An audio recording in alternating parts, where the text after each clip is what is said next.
Bharat Ratna doctor Babasaheb आंबेडकरांचा आज महापरिनिर्वाण दिन. दादरच्या चैत्यभूमीवरती उसळला भीमसागर.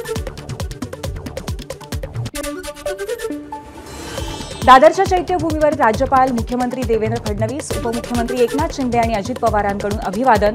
नव्या सरकारच्या शपथविधीनंतर हा पहिलाच मोठा सरकारी कार्यक्रम. पंतप्रधान नरेंद्र मोदी, उपराष्ट्रपती जगदीप धनखड, लोकसभा अध्यक्ष ओम बिर्लांकडून डॉक्टर बाबासाहेब आंबेडकरांना अभिवादन. संसद भवन परिसरातील बाबासाहेबांच्या पुतळ्याला केलं अभिवादन. पंतप्रधान नरेंद्र मोदी आणि काँग्रेस अध्यक्ष मल्लिकार्जुन खरगेंचं हस्तांदोलन. संसद भवन परिसरात बाबासाहेबांना अभिवादन केल्यानंतर दोघांनी साधला संवाद. लोकसभेचे विरोधी पक्षनेते राहुल गांधींकडूनही डॉक्टर बाबासाहेब आंबेडकरांना अभिवादन. संसद भवन परिसरातील पूर्णाकृती पुतळ्याला अभिवादन.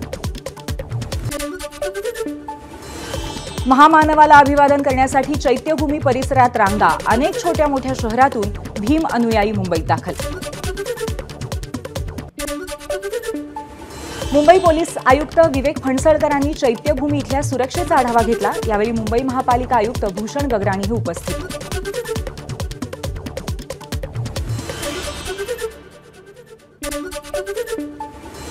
उपमुख्यमंत्री एकनाथ शिंदे यांच्याकडून कुलाब्यातल्या बाळासाहेबांच्या पुतळ्याला अभिवादन. कॅबिनेट बैठकीनंतर शिंदे कुलाब्यात.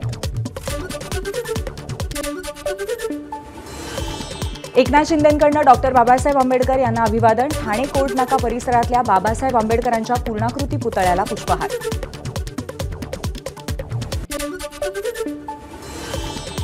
मुंबईतल्या शाळा महाविद्यालयांना आज सुट्टी. डॉक्टर बाबासाहेब आंबेडकर यांच्या महापरिनिर्वाण दिनानिमित्त शाळांना सुट्टी जाहीर.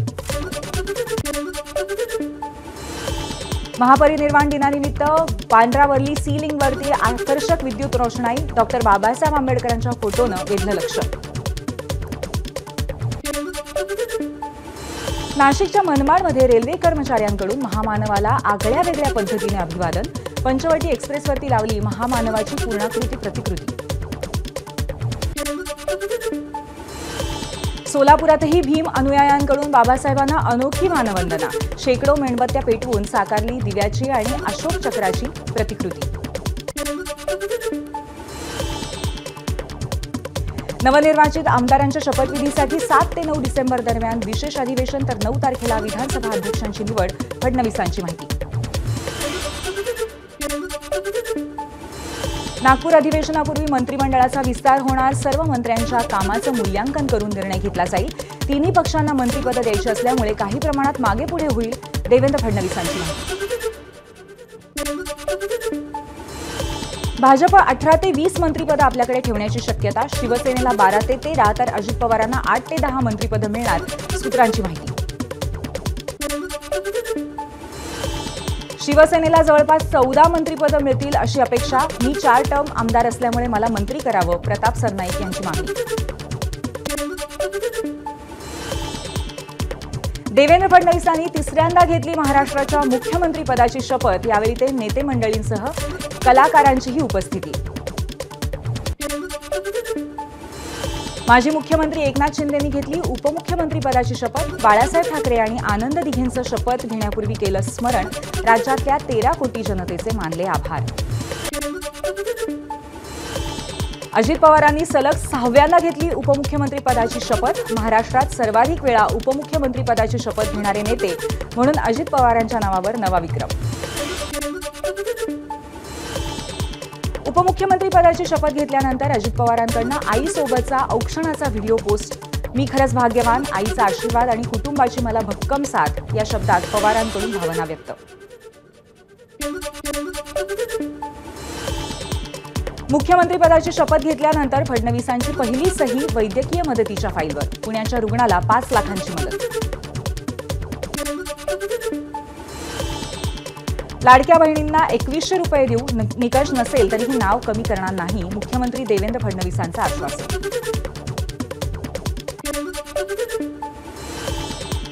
लाडक्या बहिणींना डिसेंबरचे पैसे लवकरच मिळतील. उपमुख्यमंत्री एकनाथ शिंदे यांची माहिती.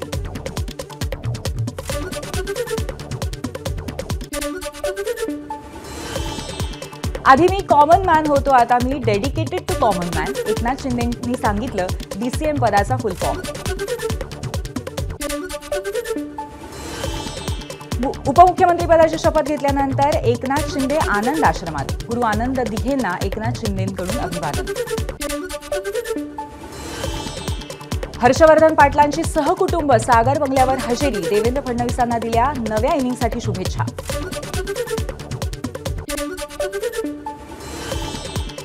बारामतीतही देवेंद्र फडणवीसांचे फ्लेक्स. होय मी पुन्हा आलोय, त्यांच्या नाकावर टिचून आलोय अशा आशयाच्या बॅनरने सर्वांचं लक्ष वेधून घेतलं. शपथविधी सोहळ्यात नियोजनाचा ढिसाळपणा. शिवसेना प्रवक्ते किरण पावसकरांचं खळबळजनक विधान.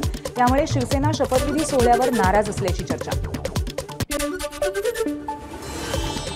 देवेंद्र फडणवीसांमुळे नाशिककरांच्या अपेक्षा उंचावल्या. मध्यंतरीच्या कालावधीमध्ये काही प्रकल्पांना चालना मिळाली नाही, परंतु फडणवीस पुन्हा सत्तेत आल्यामुळे उर्वरित प्रकल्पांना गती मिळेल, नागरिकांचा विश्वास.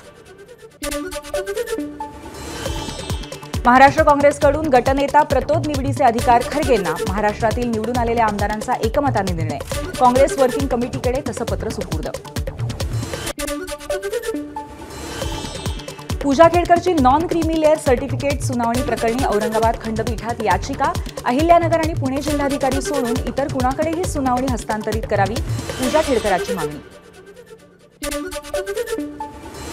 सचिन वाझेनं हायकोर्टात दाखल केलेल्या याचिकेवर आज सुनावणी. संबंधित भ्रष्टाचाराच्या प्रकरणातील इतर सर्व आरोपींना जामीन मिळालेला असताना आपल्यावरच अन्याय का, असा सवाल करत वाझेंनी केली हायकोर्टात याचिका. डॉक्टर नरेंद्र दाभोलकर हत्या प्रकरणी आरोपींच्या शिक्षेविरोधात दाभोलकर कुटुंबियांची हायकोर्टात याचिका.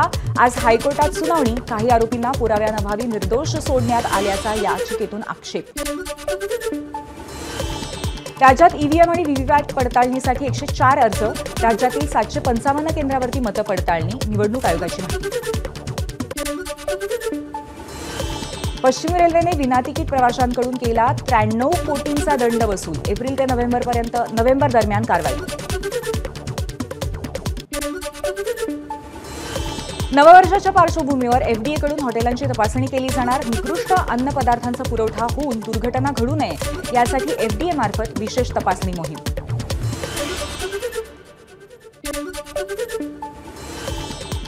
छत्रपती संभाजीनगरमध्ये थंडीमुळे 4थी पर्यंतच्या शाळांच्या वेळेत बदल.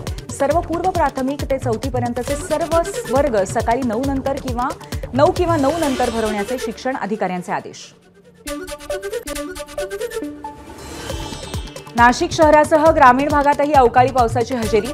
पावसामुळे अनेक ठिकाणी बत्ती गुल, तर काही ठिकाणी पावसामुळे नुकसान. एबीपी माझा, उघडा डोळे बघा नीट.